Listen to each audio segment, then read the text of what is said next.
जय हिंद बच्चों। इस समय आप लोग महावना इंस्टीट्यूट के यूट्यूब चैनल में जुड़े हुए हैं और इस चैनल में मैं आप सबका स्वागत करता हूं।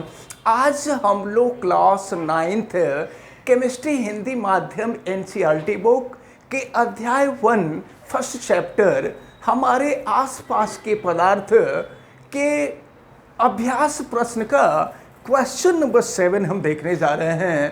क्वेश्चन नंबर 7 में दिया हुआ है, देखें 273 केल्विन।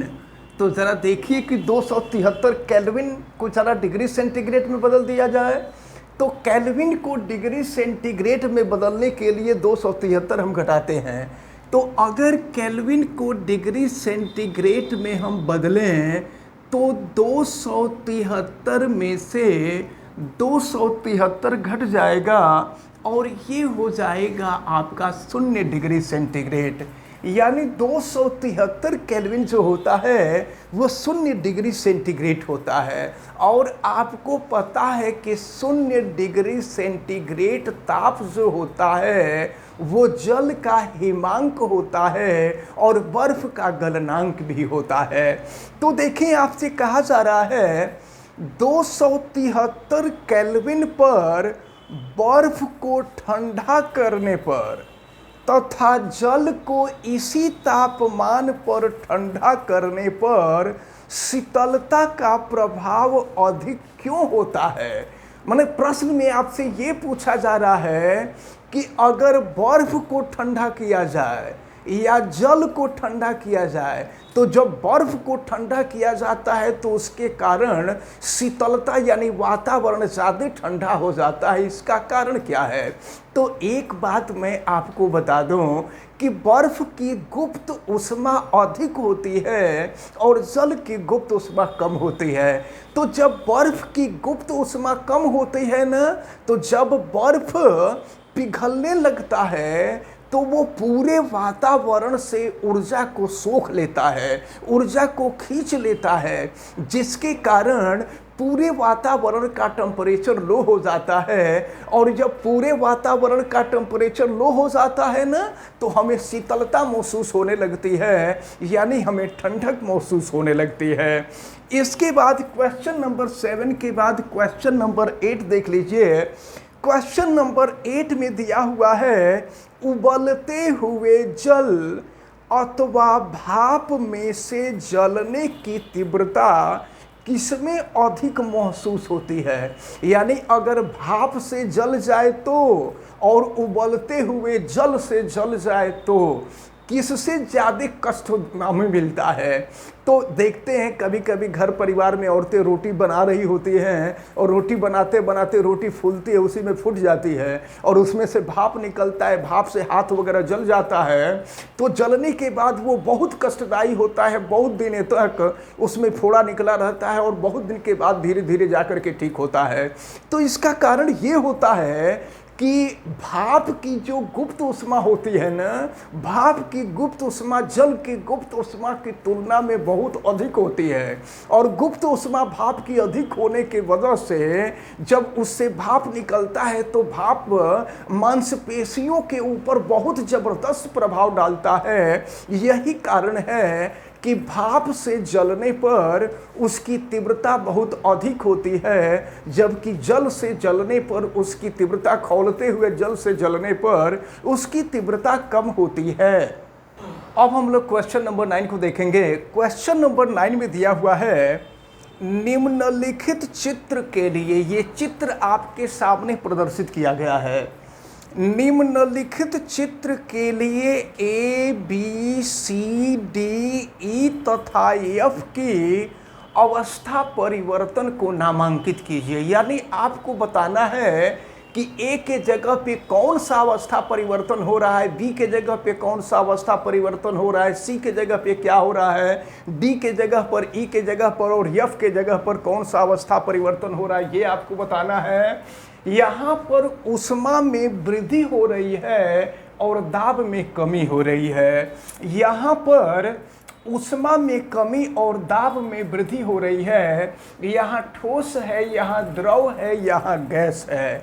तो चलें ध्यानपूर्वक देखें आपको ए के बारे में बताना है कि ए के बारे में क्या हो रहा है। देखिए, तो ठोस द्रव में बदल रहा है, तो ठोस को द्रव में बदलने की क्रिया को हम गलन कहते हैं, या इसको संगलन भी कहते हैं, संगलन कहा जाता है। तो ठोस से द्रव में परिवर्तित होने की जो क्रिया है वह संगलन है, यानी ए के जगह पे गलन होगा। और इसके बाद फिर यहाँ पर देखें, द्रव गैस में बदल रहा है, तो द्रव गैस में बदल रहा है, इसका मतलब कि भाप में बदल रहा है। तो जब द्रव भाप में बदलता है तो इस क्रिया को हम कहते हैं वाष्पीकरण, यानी बी के जगह पे वाष्पीकरण हो जाएगा। अब इसके बाद गैस द्रव में बदल रहा है, तो गैस का द्रव में बदलने की क्रिया को हम कहते हैं द्रवीकरण। गैस जब द्रव में बदलता है तो इस क्रिया को कहा जाता है द्रवीकरण, यानी सी के स्थान पर द्रवीकरण होगा। और देखें, द्रव ठोस में परिवर्तित हो रहा है, तो द्रव को ठोस में परिवर्तित होने की क्रिया को जमना कहते हैं, जम रहा है, तो इसको हम कहेंगे जमना। यहाँ जमने की क्रिया हो रही है। अब इसके बाद ई पर आते हैं, ई में देखें क्या हो रहा है। ई में ठोस सीधे गैस में बदल रहा है, तो ठोस को सीधे गैस में परिवर्तित होने को ऊर्ध्वपातन कहते हैं। आपको पता है कि यहाँ पर जो क्रिया हो रही है यह ऊर्ध्वपातन की क्रिया हो रही है, तो ई के जगह पर ऊर्ध्वपातन की क्रिया होगी। और फिर देखें, यफ में क्या हो रहा है, गैस सीधे ठोस में बदल रही है। तो याद रखे रहिएगा, ठोस सीधे गैस में बदले या गैस सीधे ठोस में बदले, इस दोनों क्रियाओं को ही हम ऊर्ध्वपातन कहते हैं। तो यफ के जगह पर भी ऊर्ध्वपातन ही होगा। तो इस प्रकार आपसे पूछा जा रहा था कि A B C D E F के स्थान पर क्या होगा, तो ये सारी चीज़ें हमने क्लियर कर दी हैं।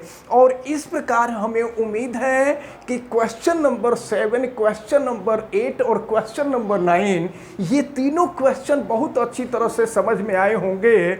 और इस प्रकार जो पहला चैप्टर है क्लास 9th केमिस्ट्री का, जो फर्स्ट चैप्टर हमारे आसपास के पदार्थ, इस पहले चैप्टर के जितने भी अभ्यास प्रश्न हैं ये सभी अभ्यास प्रश्न कंप्लीट होता है, यानी चैप्टर नंबर जो 1 है, चैप्टर नंबर 1 कंप्लीट होता है। अब इसके बाद नेक्स्ट वीडियो में हम लोग चैप्टर नंबर 2 को देखेंगे, और चैप्टर नंबर 2 होगा क्या हमारे आसपास के पदार्थ शुद्ध हैं, तो इसको हम लोग नेक्स्ट वीडियो में देखेंगे। आज हमें उम्मीद है कि जितनी भी चीज़ें आपको बताई गई हैं ये सारी चीज़ें बिल्कुल अच्छी तरह से समझ में आई होंगी। आप वीडियो को लाइक ज़रूर कीजिएगा, और अगर इस चैनल पे नए हैं तो चैनल को आप सब्सक्राइब भी कीजिएगा। चैनल सब्सक्राइब करने के लिए यूट्यूब पे महामना इंस्टीट्यूट को सर्च कीजिए और फिर रेड कलर के सब्सक्राइब वाले बटन को क्लिक कर दीजिए, चैनल सब्सक्राइब हो जाएगा।